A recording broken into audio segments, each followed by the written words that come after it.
Hi, I'm Nick and this is the TBT channel. Welcome to today's video. Now, what if you want an underlever air rifle, but you don't want an HW77 or a TX200? What do? Now, immediately some people will be saying, buy a Pro Sport. Settle down, love.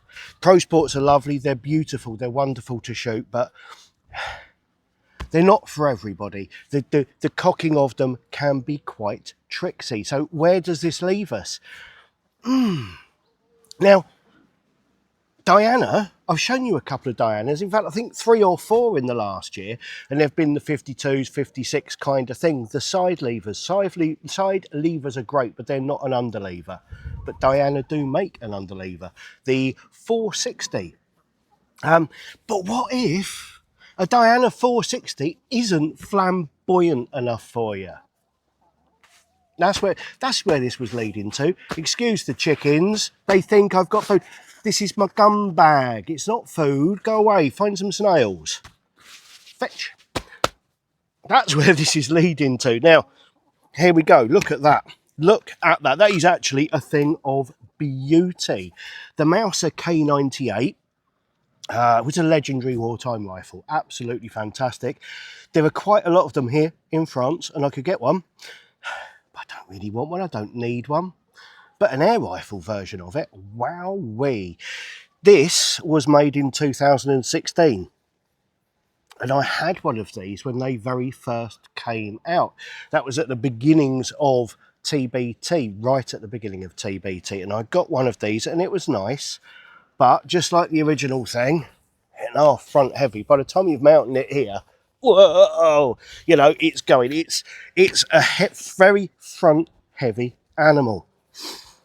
And I think that's probably why I sold it. And I've regretted it ever since. I'm looking for them here. I can buy them online, but they only have them available in 177. This one's a 2.2. So where's this come from? Now, you may have seen Monday's video, the 1 year anniversary video, in which I mentioned, which was actually now, because, you know, I record a few at a time. First of all, I've got man flu, so my brain's a bit addled. But secondly, one of you lot was coming to see me because you'd won a prize. You'd won having your air gun tuned. That wasn't strictly true. It was a guy called Jace. Hi, Jace, by the way. Came by. He's sold up in the UK, and him and his family's bought a mountain in Spain. And that's not even a joke. He's bought half a mountain. Let's not exaggerate. He's bought half a mountain in Spain with a farm on it for, let's be honest, car money. So he said, I'm coming down if I bring a gun, because the power regulations are different in Spain to the UK. If I bring a rifle with me, can you tune it for me and make it the right power for Spain? So I said, yeah, of course I can. Anyway, he's come by. He was going to be in this video with me, but he's just left. I don't think he wanted to sit next to me, snotting and sneezing and coughing all over him. Plus the fact that he'd said to his wife, oh yeah, I'm just going to stay, because his wife has driven down with the kids and he's got the other car full of gear. I'm just going to stay here and have a drink and stuff with it. And she said, no, you're not. You're coming down here and helping me. So he's gone. So why did he leave his gun behind? I am rambling. I am sorry, more than usual. It's because I can't concentrate, I think. So he brought this gun for me to tune, and I was going to do it while he waited. And it's a gun I covet. And he said, can I have a look at that Rexim X-Force 1 that you did? That was last week I was playing with that, the 25 cal. I said, yes, because he had contacted me beforehand and said,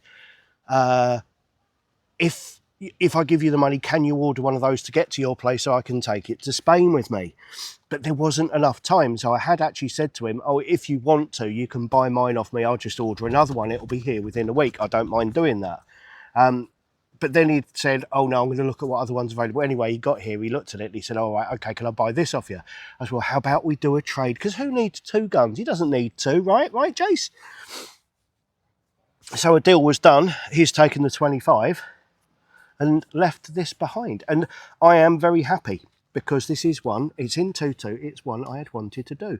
But it is currently UK spec, I think. In fact, before we go any further, because whenever you do any work on an air rifle, you should take figures first, otherwise you do not know what you have changed, if anything. So first thing we'll do is trot around to the chrono and run a few shots over. We're going to chrono the rifle with, what pellets have I got in front of me? I've got some field target trophies, superdomes, hobbies and barracuda match. So I'm only going to do one shot of each, so it's representative. Okay, it's not a string, it's not an average, it's just representative of where the gun is. You have to test the gun before you do any work to it, otherwise you have no idea what you've done. So because today's object is to change the power, we want to know where we're starting from. So the first one we're going to use is a field target trophy, which I've got on my scales at the moment, and that is 14.2 grains, as you can see on the screen. So flip it over onto there. Oh,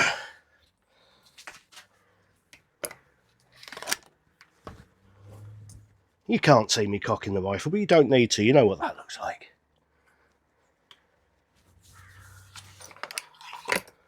These straps are lovely, but they don't half get in the bloody way. Right, first shot. 10.04. You can see it was 10.08 previously. That was because I just tested the chrono, made sure everything was working before pressing record on the camera. Because it's nice to check things first. So that is with what you would call an average weight pellet. We will also try a superdome, because superdomes can sometimes come out considerably higher than those around them, even though they're a similar weight. So this one's saying it's a 14.6. So we'll just turn that up. 14.6, my second shot. 14.6. Superdome.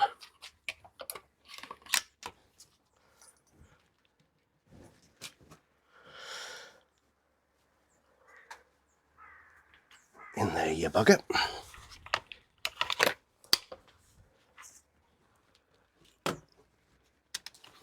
Ready for the shot. 11.16. See what I mean? That's over a foot-pound for a similar weight pellet. Let me just... Yeah, that one's the same weight. Just going to fire a second one of those, see if it wasn't a fluke.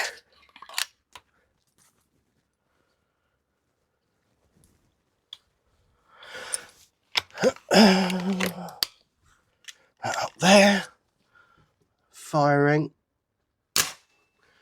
11.2. So over a foot-pound difference with a very similar weight pellet. Next, that's that one and that one. Next we'll try a lightweight one, which is our hobby. These tended to be the ones that they would use for power in the magazines back in the 80s and 90s, where they stated the power. They always said it was 11.9. Tested with hobbies every time. Right, that's a 12.3 grain.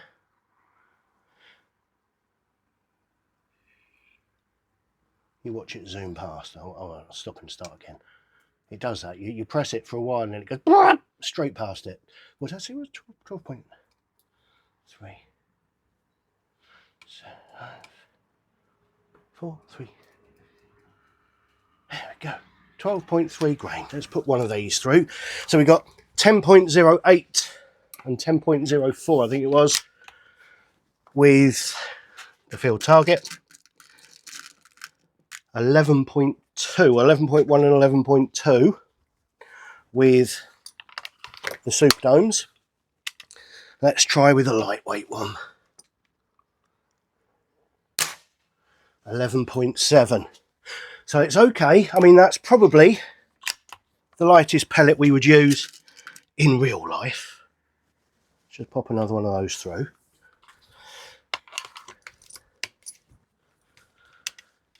.655, 11.7. 651, 11.6. So that's the lightest we would use. Bear with me. In fact, I'm only leaving the camera. I'm taking the microphone with me.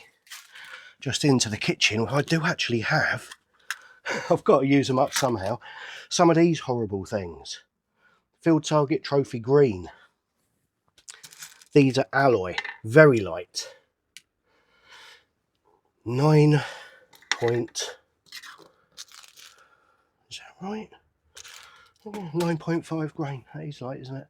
So we're going to take him way on down to 9.5.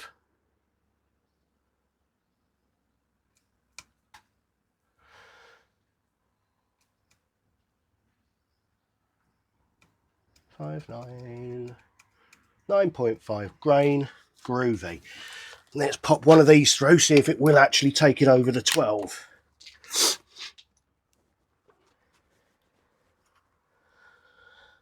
God, it doesn't want to go into the barrel. There we go, firing. Oh, no, that was horrible. 9 foot-pounds. That was, you know, I mistakenly said the lighter the pellet is, the more power you'll get in a Springer. It's a general rule. You get to a point where it's just shocking, and that is the same. Look at that. It's gone way down with a very light pellet. I don't know if you heard it, but it was horrible. That was a horrible, horrible shot cycle. Okay, well, we've tested it. And now, just for shits and giggles, we're going to try a Barracuda match. Whoop, if I can lift it. 21 grain. That's a wait. It's going to take a while. Talk amongst yourselves. We'll go fast in a minute. You ready? Whoa, look at that. 18, 19, 20, 20. Whoop! You bugger. Then it went even faster as it reached 21. It's fun. All good fun.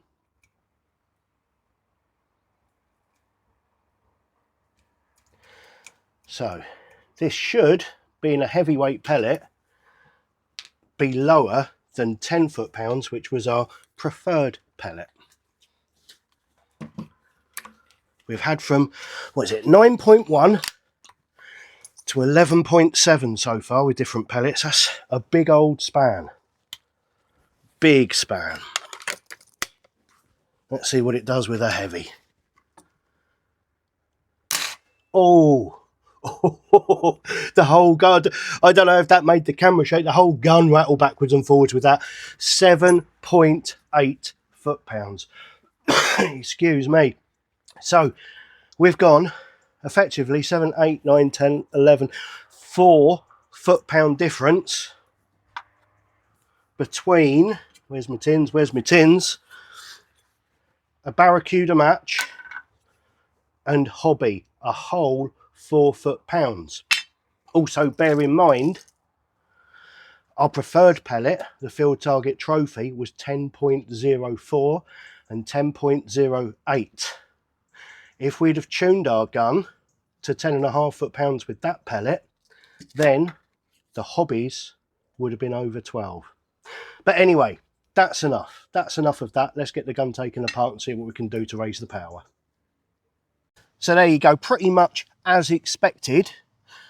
Average results with the pellet you would choose to use, high results with a lighter pellet, and worse results with a heavier pellet. But when you go too light, they're terrible as well. So it is definitely a UK spec gun. So what I'm going to do now is I'm going to attempt to take it apart, fit a kit into it, because I cannot remember which kit it takes, fit a kit into it, and then see what happens, see what power we're doing afterwards. So let's get this apart first. He was going to be here while I was doing this, which would have been good because he could have been my first responder. He could have called the emergency services if this cold gets any worse. I've got a DNR sorted out, so it's okay. Take out the side screw. Now, people have asked, and I will take this opportunity to tell you, actually, when you get two washers on a stock screw, a star washer and a plain washer, which way round do they go? The answer is the opposite way round to how these ones are. It should be the plain washer against the wood and the star washer against the head of the bolt. Pop them into my magnetic tray. At least I think that's the way to go. Makes sense to me, because otherwise they just bury in the wood. Surely the idea is for it to stop the screw undoing. If you think I'm wrong, I might be, you know, I might be. Just let me know. I might have got that completely arse about face, because these are both the wrong way round in my mind. Now, when I did this before, all those years ago, it wasn't on YouTube. Don't think the internet had been invented then. When I did it all those years ago, I started by undoing that bolt there, then the sight off this lot and that lot and blah, blah, blah. It is my belief that that is not necessarily. So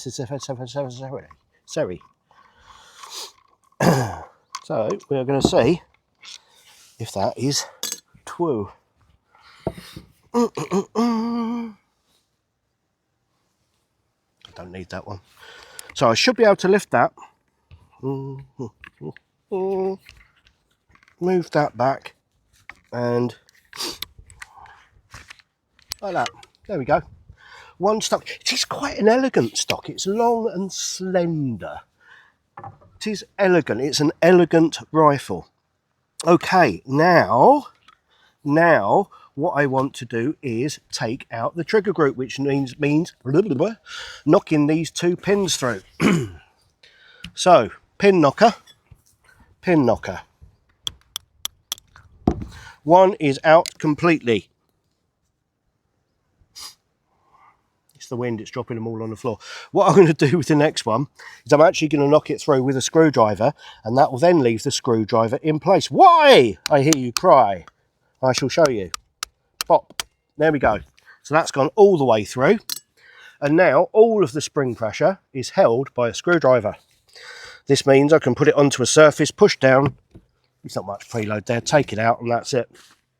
Even with my bad shoulder. So there we have the trigger. Here we have the spring. It's virtually dry. Unusual. The last few Dianas I've taken apart have been absolutely rammed full of oil. So that's a pleasant surprise. So now I'm going to take off. There is a small circlip. I dub these circlip. Just here on the mechanism for cocking. So we take that into the magnetic thingy. Then that pin should push through like that, allowing all the little pieces to come out and free our compression tube. Compression tube, which is very similar to the Diana 52, now held in place by this lug here, and that lug is held in by a small Allen key, grub screw there. So let's see if I can find an Allen key of the right size. Oh, first time, look at that. So we're going to,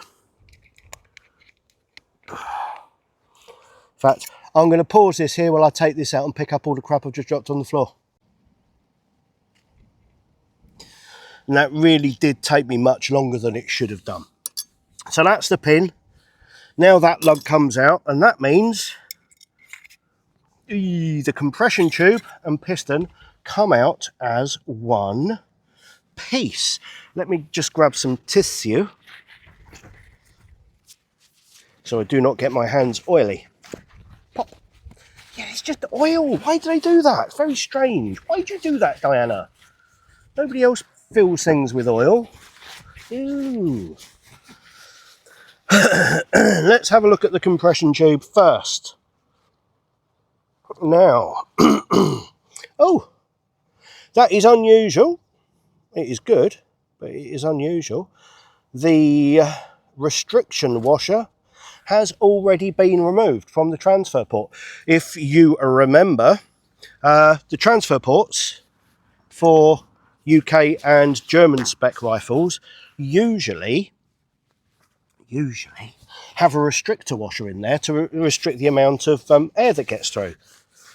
And it didn't feel bad when I was firing it. It was doing 12 foot-pounds, but it didn't feel bad So, you know, I thought it's not very bouncy, but that explains why. So here is our piston, nice and clean. Here is our compression tube, nice and clean and ready to go. So this was doing 12 foot-pounds with this spring. The spring I'm going to put in it is our 34 coil, which is that long. So it's going to be a shorter spring.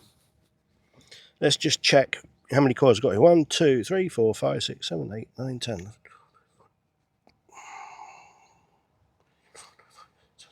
29, 30, 1, 2, 3, 4, 5, 6, 7, 8. 38.5 coil spring of 2.6mm wire.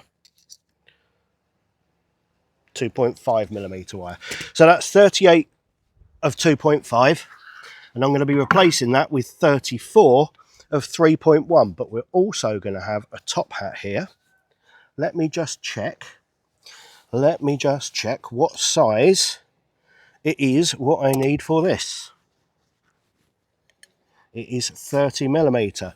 So the 460 Diana K98 kit has a 30mm flange on it, not the 28 of the 31-34. And I have two here. I have my extra deep one and I have my standard. So what I'm going to do is I'm just going to take a measurement of the inside of the piston, which is 113mm.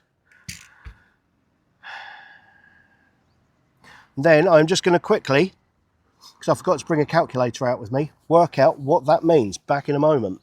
Oh, and I'm also just going to polish up the back of this piston. That's all fine. Right, so I want my standard flange. Put the spring guide onto that into there. No, we've got to lubricate this, haven't we? We're going to lubricate this and put it all back together. So we're going to start with the compression tube. No, I'm going to start with the piston. We're going to start with the piston. Honestly, how long is it since I've done this? I've got my bum slide, which is our high moly paste. Yet other things are available, just a small amount of that. I've polished up the rear of the piston there. You can see it's just the rear because it's flared. So that's the only part that actually touches anything. So that's all it needs doing. Just that. I would say concentrate on the top edge, but because this is a rotating piston, you have to put some all the way around. And then at the other end, we're just lubricating that steel band there that you can see is a separate part, and then rubbing in an upwards direction around the piston seal. You can do other parts of the piston, but it's superfluous. It's really not necessary. I'm going to put a little bit more around the front of that. There. Upwards, upwards, upwards, upwards, upwards. Then we get our previously degreased. I did that while I was checking other things. Sorry, I should have done that on here. Our degreased compression tube. And then we introduce the piston into the compression tube. Now, it is important to note that every time the piston comes out of the compression tube, you have to degrease the compression tube again, because any grease that was inside of there will then get pushed down by the piston seal and create havoc.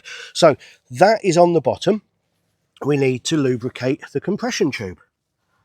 And what we want to do there is lubricate underneath it, because gravity means it will be running on that side mainly. And then just a ring around the back. Like that, and that will just protect any metal on metal contact there. Put it back into the gun and give me fingers a wipe.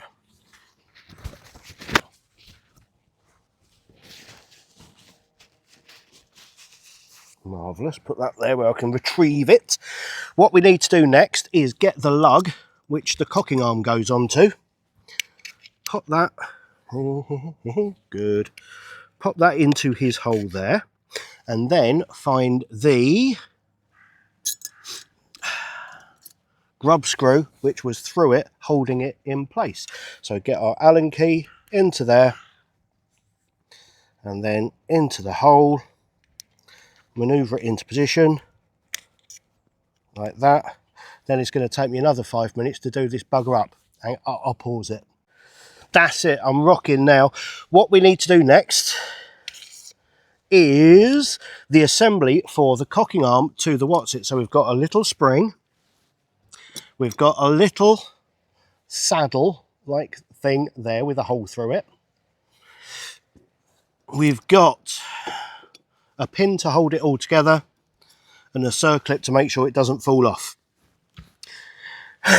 So our saddle has a little nubbin for the spring, as does the inside of this arm here. So that wants to be facing that way so the spring can sit on the nubbins. So that wants to go there with that over the top. Because I haven't put the spring in this yet, we can do this with the cocking arm open. Get it into the correct position there, put the pin through there, and then we get our circlip here.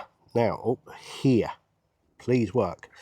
Thank you. Push it into place with a screwdriver without stabbing ourselves in the thumb with said screwdriver. You'll be saying now, but you forgot to put the spring in.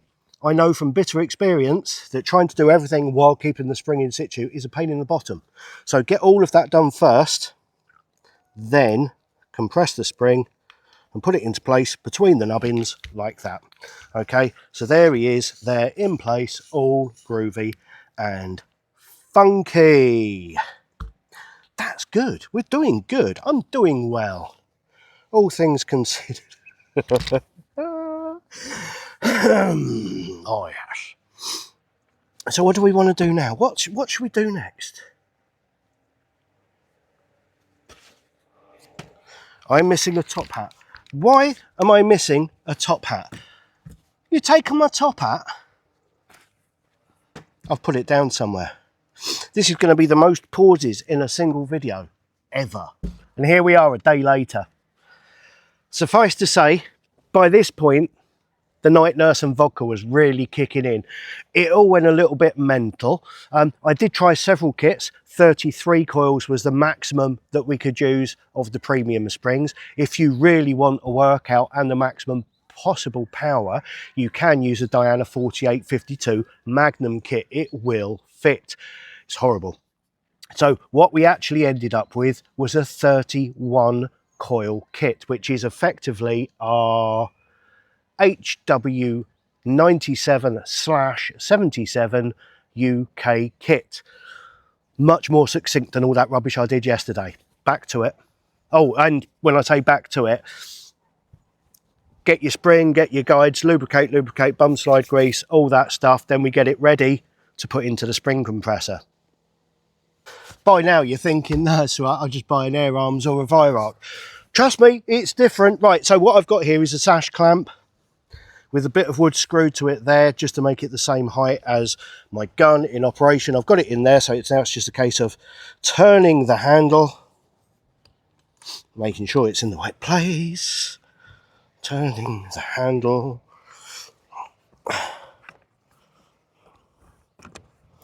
It becomes easier, funnily enough, the more tension's on it, because it doesn't want to move as much then. So we're going to take that in all the way. There is enough thread on this, I am quite certain.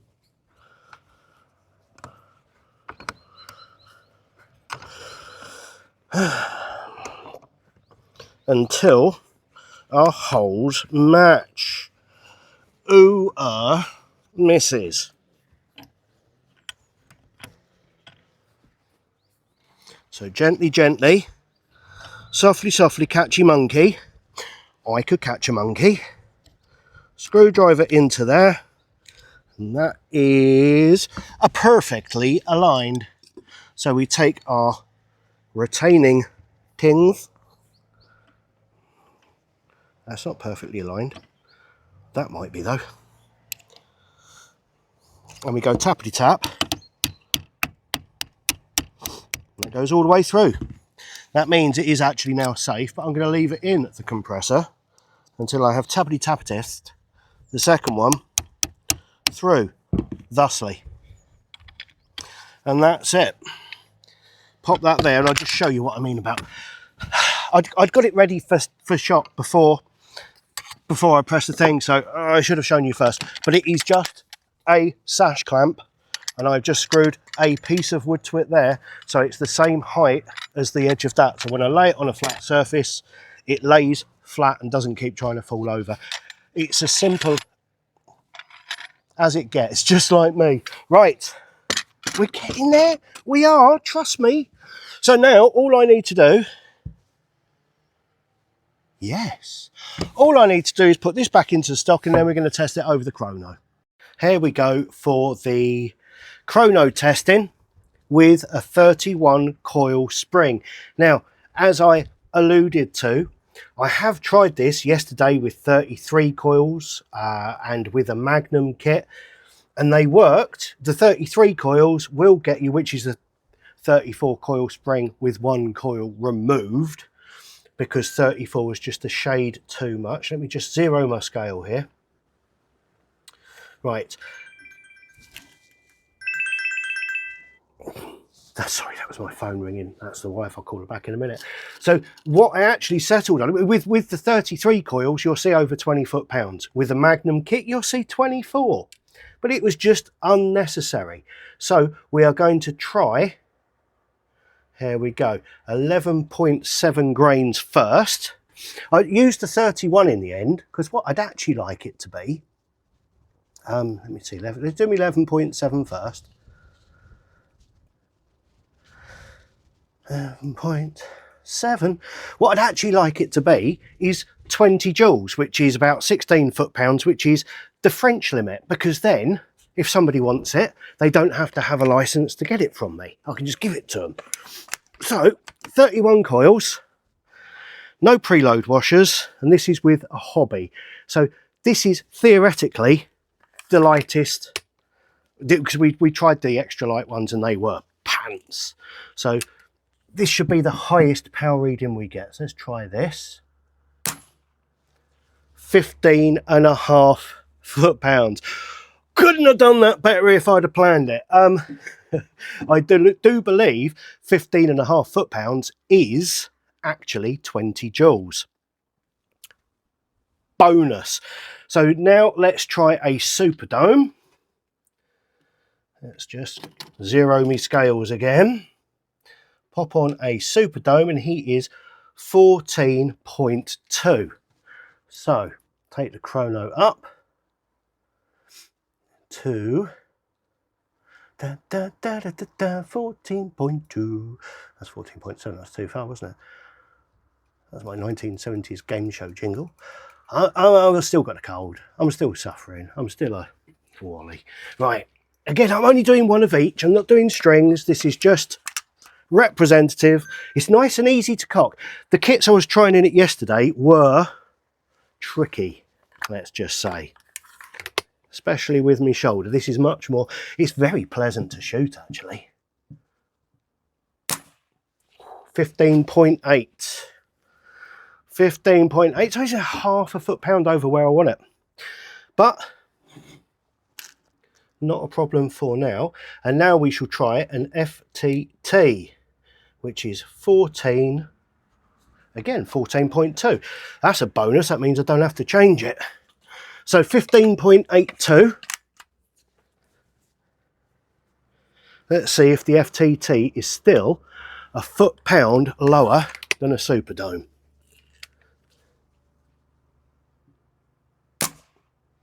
Near enough, isn't it? So there you go. Very, very close to 20 joules. So maybe over the next 50 shots, usually when people test their rifles, I say, give it a couple of dozen shots for any dieseling to cease. And it's exactly the same with this. So I would expect this to settle half a foot-pound lower than where it is. But that is an easy to cock, lovely to fire 15 foot-pounds with most pellets. So I'll call that a win. Well, that was a right kerfuffle, wasn't it? I do apologise for that. trying to do this with a cold, it was a silly thing to do, especially trying to video it whilst doing a cold without having practiced first. And I've got a confession. When you go back and watch part of that, you'll see me going, where's the top hat? Who's had the top hat? Do you want to know where the top hat was? It was inside the piston. Part of the reason why I had to cut the rest of it is because I was doing my head in, doing my own head in. I know I do yours in all the time, but doing it in, I hadn't realised I'd left it in there, and I'm trying to figure out why this damn thing won't cock. Now, you will know more than anybody that several of you ring me on a regular basis and say my gun won't cock. One of the first things I say is, have you checked the piston to make sure there's not something in it? Didn't take my own advice, did I? But that's what happens. But what a beautiful rifle. I mean, that's subjective, I know, but I think it is a beautiful rifle, very elegant. Now, this is available as a 460 standard and also a 460 Stutzen. Now, I am a fan of a Stutzen stock. So if one of those were to come available, I would probably buy it simply because I think they look gorgeous. The power from this, it's a Magnum rifle. This can out HW80 and HW80. In this guise, as a replica of a Second World War gun, okay, it's not appropriate. But if you had the 460 or 460 Stutzen and you wanted to use it for pest control, well, I mean, with the Magnum, getting the maximum out of it was not unpleasant to shoot, but unpleasant in every other way. But with the 33 coil spring running at 20 foot-pounds, so underneath its maximum remit, it was beautiful. Same as the HW80, I prefer with our Magnum reduced kit rather than the full power Magnum kit. I run mine at 17, 3 foot-pound under its maximum. It's just more pleasant. But this one, I reduced further with a 31 coil spring to 15.5 foot-pounds, which means it is a category D weapon here in France, needing no paperwork whatsoever. It is a free item for anybody under the age of 18 to own. And if I were to put a 29 coil spring in here, I have no doubt it would be around 12 foot-pounds. If you have a 460 K98 or any of this variant of the Diana range, contact me and we'll discuss what we can do for you with F1 kits. But this is a stunner. And look, I've got the authentic leather strap on there, and it just looks the business. It's a K98 tribute. Without going silly, we're not pretending it's the K98. We haven't got a bolt on it here or anything daft. It's just the style, the length, the elegance of the rifle. And I do love it, and I think it suits open sights perfectly. But my eyes don't suit open sights. The sniper version of this, back in its day, had, I believe it was a 4x28 scope on it, just a small scope. And I was looking through my scopes thinking what would suit it. Now, the first thing I thought was my Gamekeeper, my Optima Gamekeeper, because I do love this scope, and it's dinky. Oops. And it's not going to go on there. Anyway, I'll sit it there. You can see what it looks like. And I thought, that looks good. Then I stood back and not that good though. It's a lovely scope, but it looks too small because it's such a long rifle. I don't have a 4x28. I might look for one. If I keep the rifle, I might look for one, but I do have a bog standard cheapo 4x32. Now that, I think you will agree, looks pretty spiffy on there. What do you think? Do you think that one or that one? Or shall I just carry on trying to find a 4x28? But anyway, that's it. If you want an underlever rifle, a good quality underlever rifle, but you don't want an HW77, 97 or a TX200 or a Pro Sport, then maybe consider one of these. Especially if you're not restricted to the 12 foot-pound thing, because I think this would be quite lazy at 12 foot-pounds. It's a delight to shoot at 15. It's really good at 20, and it goes down again at 24. But anyway, tell me what you think. Tell me your thoughts on this rifle. Is it a gimmick or is it a goer? Like, subscribe, hit notifications. Thank you so much for watching. I'll catch you next time. Goodbye.